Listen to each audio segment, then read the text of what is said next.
Good afternoon, triathletes. My name is Chris Acosta, and this is the group Triathlon Performance. I'm starting this group to share with you my love of triathlon. I would like to share with you tips and skills to help you become faster and more efficient triathletes. In this group, we will cover topics that have to do with swimming, biking, running, as well as strength training and mobility work. We will also interview fellow athletes and get expert opinions, such as physical therapists and running coaches. Since this is my first broadcast, I'd like to share with you a little bit of my backstory. At a young age, my parents enrolled me on a swim team, and I fell in love with swimming and soon realized that I wanted to go surfing. And my father wouldn't let me go out in the open water until I proved to him I could tread water in a swimming pool for 45 minutes. So it didn't take me long, but I got a hold of a relative's swimming pool, jumped in there, showed him I could tread the water so that he'd let me go out and catch waves with my friends. As I grew a little bit older and became a teenager, I found the sport of rock climbing. I learned how to sport climb and traditional rock climb. I also learned how to ice climb. I started bolting routes with my friends, and we even took it so far as to start climbing with the hammer drill, and we'd be putting in the bolts as we were climbing. So that went on for over 10 years. I'd be out every weekend trying to climb everything I could get my hands on.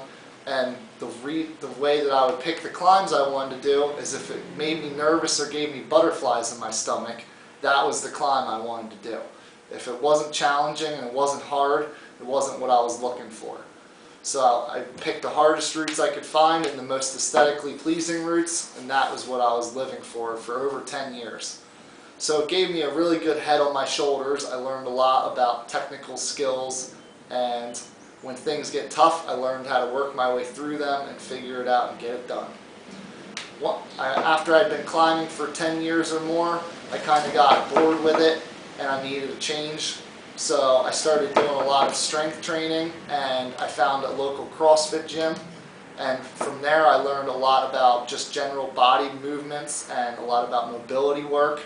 And I stayed at that CrossFit gym for a couple years and learned as much as I could. Did a lot of strength training with my fellow athletes. And while I was there in the gym, a couple of the guys were doing Spartan races. And they kept saying, "Hey Chris, when are you going to do one of these Spartan races?" So I was like, "Yeah, it's not my time, it's not my time." Well, eventually that time came, and I did a sprint Spartan race. And I realized it was a lot of fun. I did very well at it, and I was hooked. I was like, I'm doing more of these Spartan races. So I worked my way through the level of those. I did a sprint, a super, a beast. We ended up doing an ultra beast, and I always would place probably in the top 10, and I never failed any of the obstacles doing them. And I think that was partly because of the good head I had on my shoulders from rock climbing and my finger strength and a lot of upper body strength from doing CrossFit style movements. And so Spartan races were a lot of fun. And I realized to get better at them that I wanted to improve my running skills. So I started training running more and doing a lot of half marathons. And I realized I was pretty quick, and running suited my body type quite well, and I really liked it. It became another one of my passions. So I ran for many years. I started doing trail running races, just specific trail races, and I kept doing the Spartan races, and my times would improve. And eventually I started thinking about triathlon, and I can remember as a young age my father owned a health club, and there was a bunch of pictures of us as he dragged me to all these triathlon races that he had done. So I was like, what's that all about, this whole triathlon thing?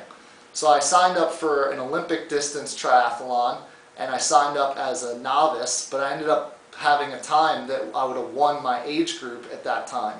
So I was like, this is really fun. It was challenging. I loved the three sports and the transitions and how fast it was.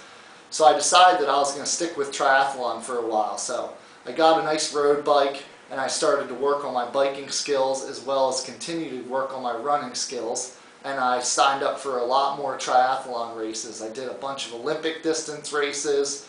I did a couple half Ironmans. And eventually I got the nerve to sign up for my first full Ironman at Lake Placid, a shirt I'm wearing here.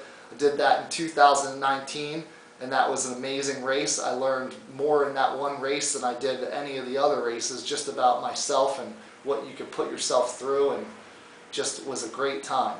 At some point I would like to do another full distance, but I took a step back from that and started working on my speed. So I'm doing a lot more half Ironman races and Olympic distance. I feel like with the amount of time I have between work and family life, they're a lot easier to train for. So there is a little backstory about me, and once again, the reason I'm doing this group is because I want to share my love of triathlon with all of you. I think the social media gives me a good outlet, and I think as iron sharpens iron, us as fellow triathletes will help each other to become better triathletes. So being ahead of this group, I want to share with you all the tips and skills I can, as well as interview other people. And if you guys have any questions and you want to send them to me, I will try to answer them the best I can. And if I don't have an answer, I will do my best to find it out, and we'll learn together. So once again, my name is Chris Acosta. I look forward to hearing from a lot of you, and welcome to my group, Triathlon Performance.